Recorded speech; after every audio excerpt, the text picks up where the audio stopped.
Next tonight, a civil war in West Africa forces a country to look at its water problems.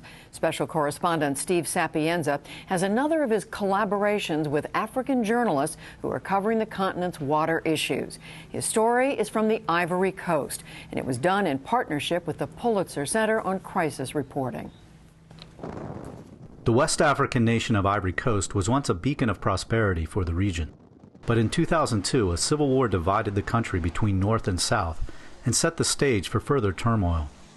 Recently, violence erupted in 2010 when incumbent Laurent Gbagbo refused to cede power to Alassane Ouattara after a disputed presidential election.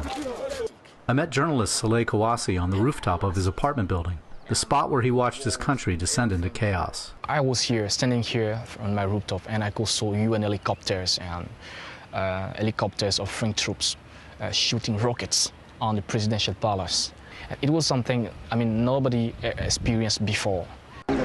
Saleh continued reporting from the streets of the port city Abidjan as war engulfed the entire country, killing thousands of people and leaving nearly 1 million homeless. The civil war ended when Laurent Gbagbo was captured in April of 2011, but armed militias linger and sporadic fighting still occurs to this day. In the country's western region, intercommunal violence divided villages and destroyed some 18,000 homes.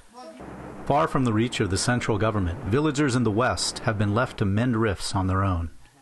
I followed Saleh to this still tense region where once bitter rivals are uniting around a common need: water. Water is a very important resource. And in the village, people usually meet at the water points. It's where people meet to share news, to just speak with others. The conflict divided many villages along ethnic lines, which led to broken and blocked water points. Before the war, the water pump was repaired and working, and the water was here. Since the war, the population fled, and everything was abandoned. And so today we still need to have access to water. We were hiding in the bush, and we were drinking dirty water. When we returned, some of the wells had bodies in them, and they said the water is dirty. Before the war, one ethnic group, the Yokuba, controlled the water points of this village. Today, water is managed by several ethnic groups. The committee is comprised of several different ethnic groups: Yokuba, Dioula, even the Mosi.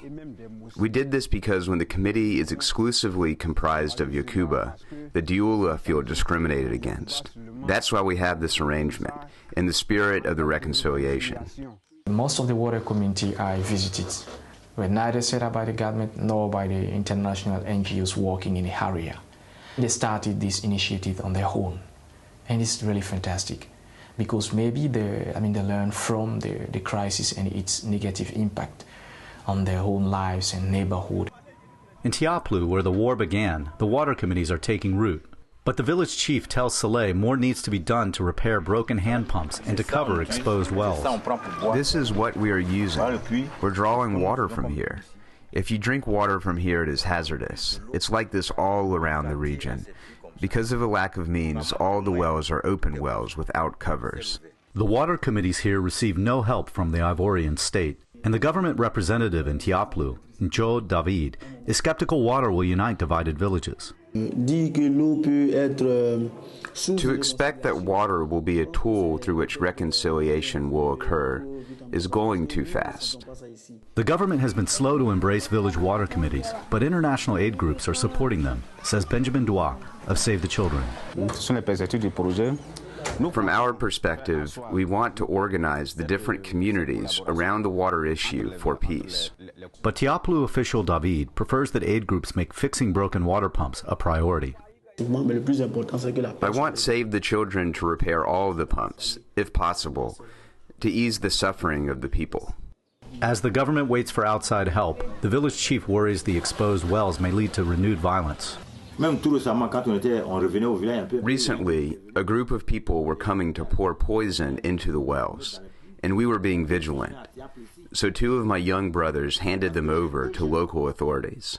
Otherwise, Tiaplu would have another conflict.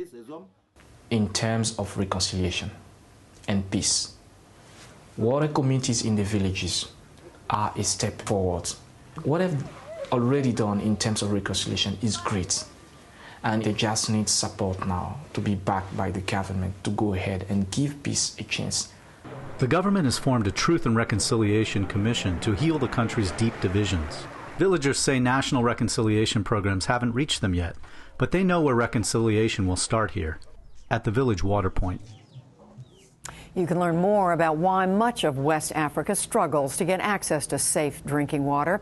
There's a link to the Pulitzer Center stories on our website.